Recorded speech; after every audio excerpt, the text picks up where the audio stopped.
En esta práctica vamos a hablar de pruebas de insaturación. Fíjense, los hidrocarburos, recordando la clasificación general de los hidrocarburos, tenemos que los compuestos orgánicos se clasifican en compuestos en hidrocarburos y derivados de hidrocarburos. En el caso específico de los hidrocarburos, tenemos una clasificación en hidrocarburos alifáticos, es decir, de cadena abierta, recta o cíclica, y tenemos los aromáticos. Dentro de los alifáticos tenemos los alcanos, alquenos, alquinos y alicíclicos, es decir, sus series homólogas cíclicas, ya sean cicloalcanos, cicloalquenos y cicloalquinos. Dentro de esta clasificación, nosotros podemos notar que tanto alquenos como alquinos son compuestos insaturados, es decir, que poseen insaturaciones. Veamos a qué nosotros llamamos insaturaciones. Fíjense, yo tengo como ejemplo, vamos a dejarlo así, tengo el elemento carbono, que cuando se enlaza con otro átomo de carbono puede formar dos tipos de enlace.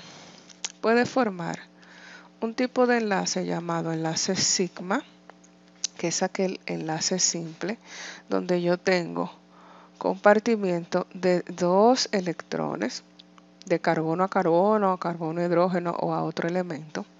Y también voy a contener enlaces dobles, carbono-carbono, o enlaces triples, carbono-carbono. Donde quiera que yo veo una rayita en la que estoy denotando un enlace químico, yo tengo un par de electrones que se están compartiendo, ¿verdad? Un par de electrones, otro par de electrones. De igual manera sucede aquí. Aquí yo tengo dos electrones que se están compartiendo en el enlace de arriba y tengo otro par de electrones que se está compartiendo en el enlace de abajo. ¿Qué sucede? Veamos el tipo de enlace químico que puede ocurrir cuando el enlace que ocurre de carbono a carbono contiene una insaturación. Miren, ya dijimos que de carbono a carbono yo puedo tener un tipo de enlace llamado con el nombre de sigma, que en este caso para un elemento carbono que pertenezca, sea alcano, tendrá 4 enlaces sigma vecinales. Ese enlace sigma se forma por la hibridación de orbitales atómicos.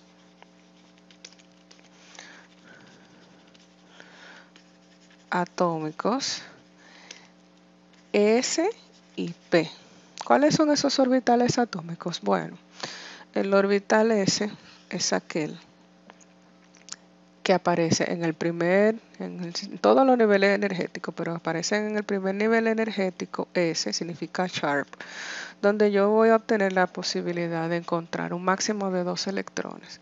Pero obviamente si se va a enlazar, se va a hibridar ese orbital, es decir, va a formar una mezcla con otro orbital, en este caso P, llamado principal, que es como un estrangulamiento del orbital S, pero que posee dos lóbulos, es bilobular. ¿Qué va a suceder? Este orbital está semilleno, es decir, solamente tiene uno del máximo de 2 electrones que pueden habitar en él. En el caso del orbital P o principal, que en este caso tiene disposición en el plano de la X, pero que puede aparecer orientado en el plano, tanto con disposición en el eje de la X, en el eje de las Y o en el eje de la Z,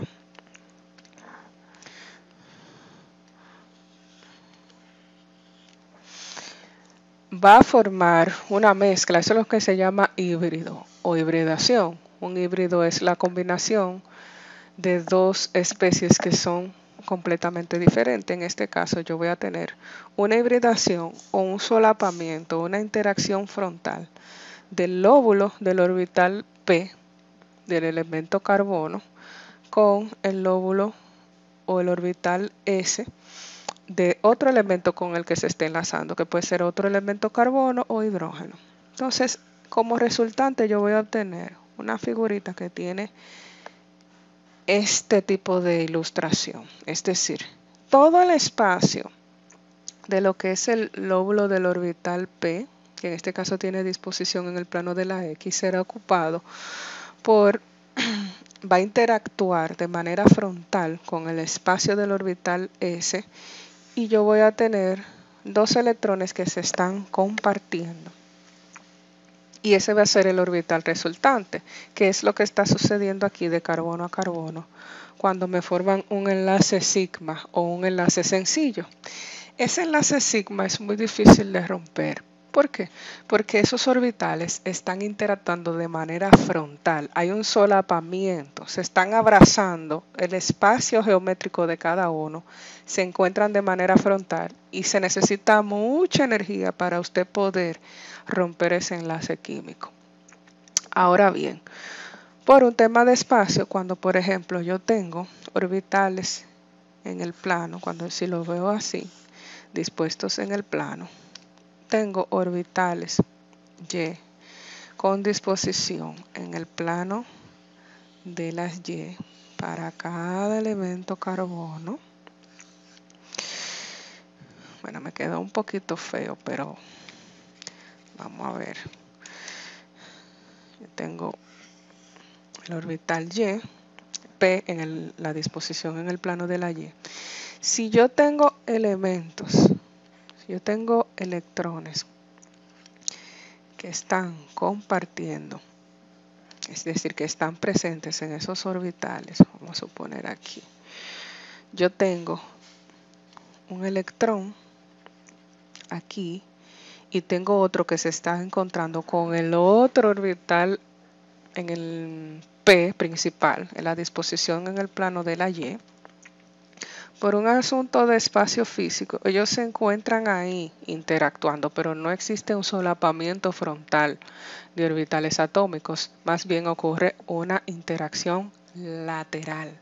Entonces, cuando ocurre una interacción lateral, el tipo de enlace químico que nosotros vamos a encontrar aquí, que es propio de compuestos insaturados, se llama enlace pi. Este es un enlace pi, este sería otro.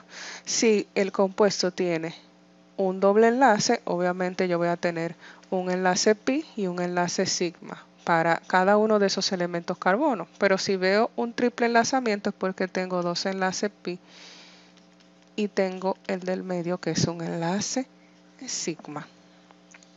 Ok, entonces esa insaturación es propia de los compuestos alquenos, alquinos y de sus series alicíclicas, es decir, cuando tienen estructuras cadenas cerradas. También aparecen en los aromáticos. Los aromáticos tienen insaturación, pero para fines de pruebas y de reacciones, sus reacciones no son las típicas de alquenos y alquinos. Ellos experimentan los aromáticos otro tipo de reacción porque son compuestos muy estables. Sin embargo, los alquenos y alquinos son compuestos muy inestables y por lo tanto experimentan muchas reacciones químicas. ¿Por qué? Porque son un reservorio de electrones. Esos electrones que se contienen en los enlaces pi es como una especie de almacén de electrones. Cualquier sustancia que sea un electrófilo es aquella sustancia que es amante a electrones, va a buscar en ese depósito esos electrones que necesita. Recuérdense que el electrófilo se simboliza con E, nucleófilo se simboliza con Nu. Electrófilo significa una sustancia que está ávida de electrones, necesita electrones, es amante de electrones porque está cargado de manera positiva. Y nucleófilo es todo lo contrario, una sustancia que tiene de electrones de más y que va al núcleo a buscar esa carga positiva que necesita. ¿Por qué? Porque necesita protones. Este necesita carga negativa o electrones. Entonces, ya habiendo explicado esa parte, vamos ahora a mostrar cuáles son las reacciones químicas que nosotros vamos a hacer para probar que diferentes sustratos que vamos a usar contienen insaturaciones. Entonces, la primera reacción que nosotros vamos a hacer para ver si mi muestra tiene insaturación es un tipo de reacción química que es bastante característica de los compuestos insaturados. Y esa reacción es una reacción de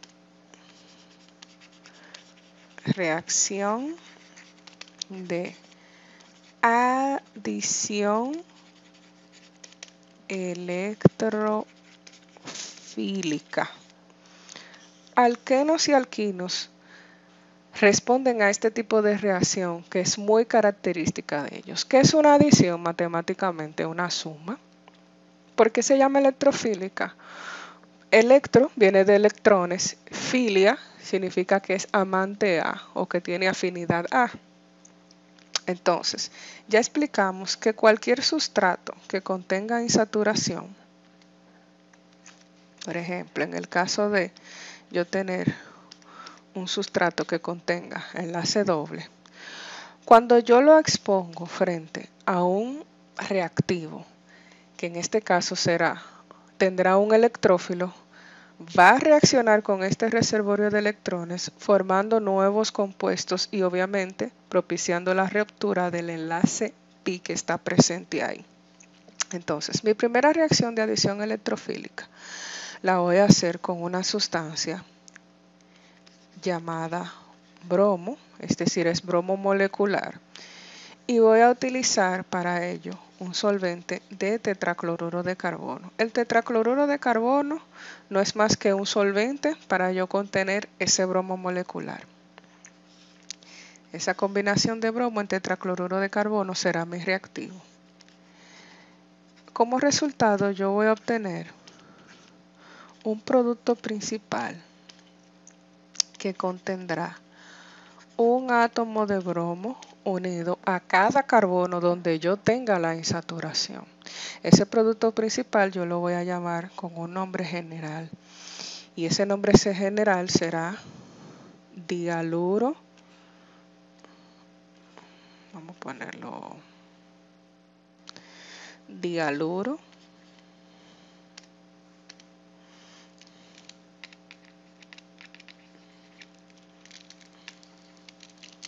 es un dialuro vecinal de alquilo. ¿Por qué se llama dialuro vecinal de alquilo? Bueno, porque yo tengo dos elementos halógenos que están conectados contiguamente o vecinalmente a los átomos de carbono donde yo tenía la insaturación originalmente. Entonces, mi sustrato, en este caso será el compuesto insaturado. Este va a ser el sustrato.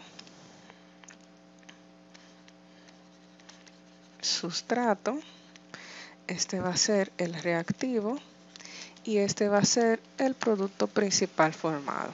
El sustrato dependerá porque yo voy a tener diferentes. Yo voy a tener un sustrato identificado como alqueno, otro sustrato identificado como alcano. Obviamente ustedes saben que los alcanos no tienen saturación, no pueden dar positivo a una reacción de adición electrofílica.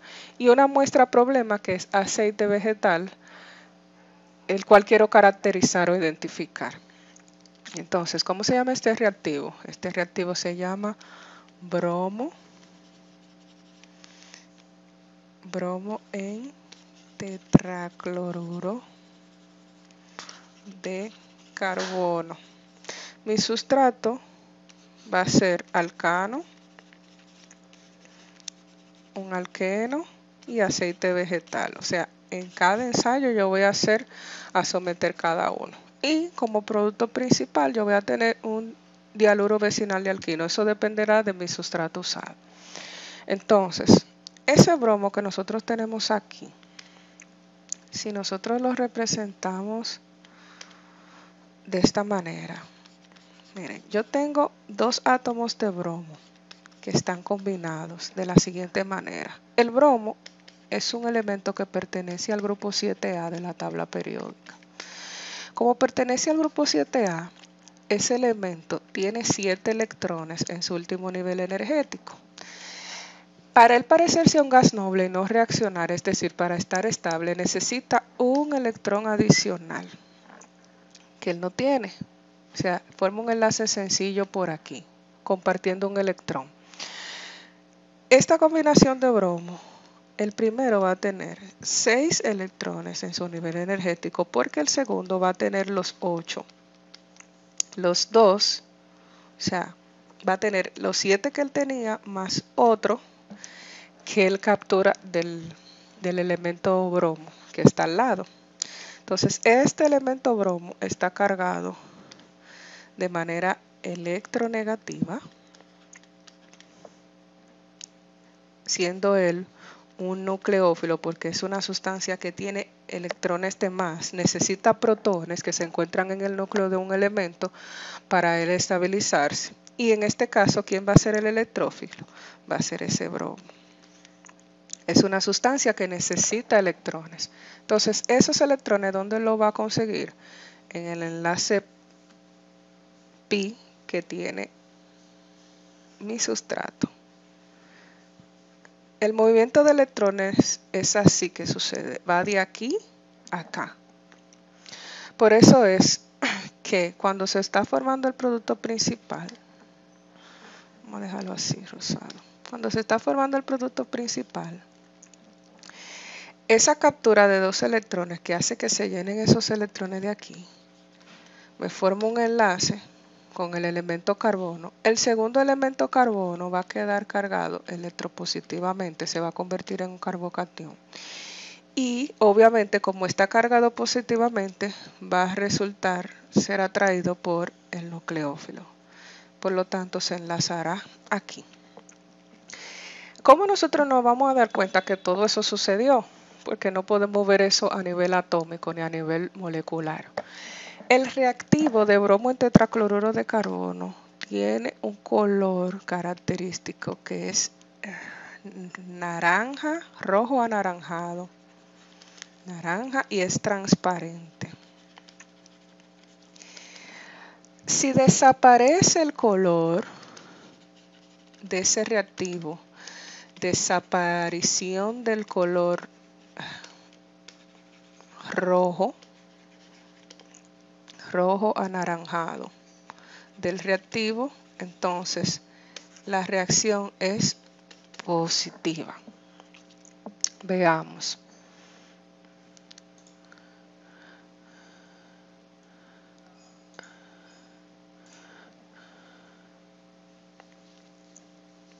Fíjense aquí. Miren, ese es el reactivo de cloro en bromo, de bromo en tetracloruro de carbono. Eso es un colorcito naranja transparente. Vamos a ver ahora en el video lo que sucede, cómo se ve la muestra. Miren, cuando se hace la prueba con el aceite, fíjense que hubo una desaparición del color, es decir, ya que yo tengo combinado aceite, que es el aceite vegetal, en este caso un sustrato, con el bromo. No tengo color rojo anaranjado. En el video yo sé que se va a ver un poquito mejor. Vamos ahora a explicar la reacción, antes de pasar al video, la reacción que ocurre con la segunda reacción a la que vamos a someter nuestros sustratos, que va a ser una reacción de oxidación-reducción. Entonces, segunda reacción es una reacción redox. Oxidación, reducción, ¿verdad? Mi sustrato debe tener insaturación y ese sustrato yo lo voy a exponer a un agente oxidante fuerte. En este caso voy a utilizar una solución de permanganato de potasio, KMnO4, que está combinada con la sustancia agua, está preparada al 1%. Ese va a ser mi agente oxidante. El producto que se va a formar de esa reacción química es un diol vecinal. Un diol vecinal es un alcohol que contiene dos grupos hidroxilo u oxidrilo. Entonces vamos a ponerle a cada uno su nombre. Bueno, su rol. Tenemos primero sustrato, que en este caso va a ser el alcano, el alqueno, el alquino. El reactivo, que se conoce con el nombre de reactivo de Baeyer. Y el producto principal formado, que en este caso es un diol vecinal. ¿Por qué vecinal? Por la misma razón que en la otra reacción obtuvimos un diáluro vecinal. Vamos a tener una oxidación, es decir, la formación de enlace carbono-oxígeno en cada uno de los carbonos continuos que tenía la insaturación o el enlace pi. Entonces, ¿quién va a ser mi sustrato? Mi sustrato será, obviamente, o en una ocasión el alcano, en otra el alqueno y en otra la muestra problema, que es el aceite vegetal. Este va a ser el reactivo de Baeyer, ese es el nombre, se escribe Bayer pero se dice Baeyer, y este obviamente es el producto principal formado, un diol vecinal. ¿Cuáles son las evidencias que nos ayudarán a darnos cuenta de que realmente se llevó a cabo ese proceso? Bueno, el reactivo de Baeyer tiene un color púrpura, es un color violeta intenso. Si el reactivo de Baeyer se oxida formando diol vecinal porque la muestra contiene insaturación, va a cambiar de color porque va a formar un precipitado, esa es la evidencia, precipitado de color marrón. Fíjense por qué se forma ese precipitado de color marrón, porque se forma un compuesto. Ese precipitado de color marrón es un óxido conocido con el nombre de óxido de manganeso. Óxido de manganeso 4. ¿Por qué de manganeso 4? Porque para que el manganeso, para que esta molécula sea químicamente neutra, el oxígeno siempre trabaja con -2. -2 por -2 es igual a -4. Y el manganeso trabaja con +4. Entonces el estado de oxidación del manganeso es +4. Aquí el manganeso, vamos a calcularle su estado de oxidación con otro color. Miren, aquí el oxígeno trabaja con -2, 4 por -2 es igual a -8. Recuerden que son moléculas neutras, es decir, la sumatoria de su carga da 0. El potasio trabaja con +1. Por lo tanto, ¿qué número hace toda esta expresión 0? El +7. El manganeso aquí trabaja con +7, aquí trabaja con +4. En el caso del manganeso, el manganeso experimentó una reacción de una reducción. Este tipo de reacción por eso se llama redox. ¿Por qué? Porque si representan una recta numérica, lo que pasó con el manganeso, menos, más. Fíjense que en el caso del elemento manganeso pasó de ser de +7 a +4. Aunque quede positivo, se está moviendo de derecha a izquierda en la recta numérica, ganando 3 electrones. Entonces ganó 3 electrones. Entonces para él, como ganó electrones, ganó una carga negativa, ocurrió una reducción. de aquí a aquí ganó 3 electrones, por lo tanto se redujo. Esos 3 electrones que ganó, obviamente, el manganeso fue porque los perdió la muestra problema, es decir, aquí ocurrió una oxidación. Fíjense que la oxidación se ve por la formación de enlace oxígeno-hidrógeno. Vamos a ver el video rápidamente para que veamos ese proceso. Tenemos,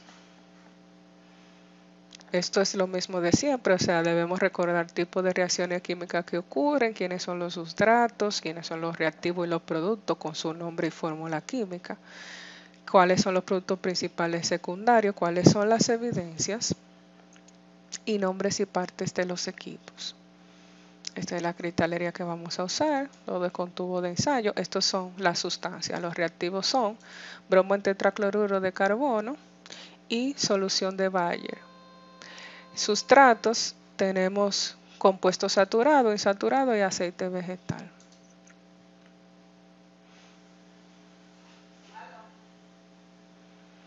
Entonces, vamos a ver la prueba de insaturación. Fíjense, primero se agrega el reactivo de color rojo anaranjado, que en este caso es el bromo en tetracloruro de carbono. Aquí solamente tengo 10 gotas de reactivo en cada uno de los 3 tubos de ensayo. A cada tubo de ensayo yo voy a agregar el sustrato. Si el color desaparece, ese color rojo, entonces es porque dio positivo a insaturación. Entonces, aquí adicionamos, fíjense, para la muestra que está identificada como insaturado, agregamos la cantidad, fíjense que mantiene el color rojo anaranjado, indicando de que no tiene insaturación, por la precisa razón de que es un compuesto saturado. Todos sus enlaces son sigma. Permanece color. Cuando está identificado como insaturado, fíjense que la muestra cambió de color, o sea, desapareció. Es el término correcto. Desaparición de color.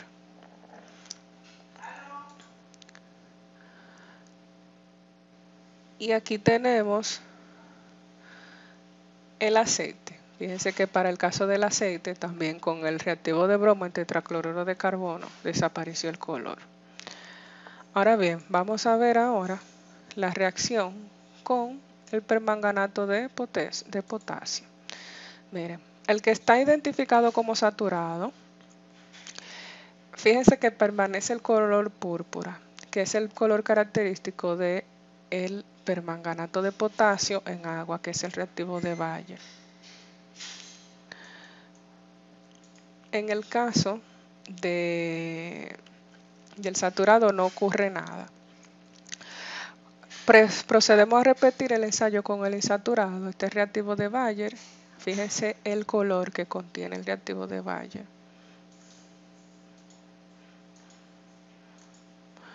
Se ve ese precipitado de color marrón gracias a la formación del óxido de cobre 4. Óxido de magnesio, perdón, manganeso. Óxido de manganeso 4. Y en el aceite vegetal vemos que también se experimentó un cambio de color. Entonces, analicemos. ¿Cómo clasifica usted la muestra de aceite presentada en este ensayo? Bueno, dio positivo tanto a Bayer como al bromo en tetracloruro de carbono, quiere decir que es una sustancia insaturada. Los aceites que nosotros consumimos para nuestro organismo, es bueno que sean aceites poliinsaturados, que contengan bastante insaturación, porque así el cuerpo los puede desdoblar, los puede romper, los puede degradar. Si usted consume un aceite que solamente tiene saturación, su organismo no lo va a degradar porque tiene enlaces demasiado fuertes de romper. Entonces aquí finalizamos.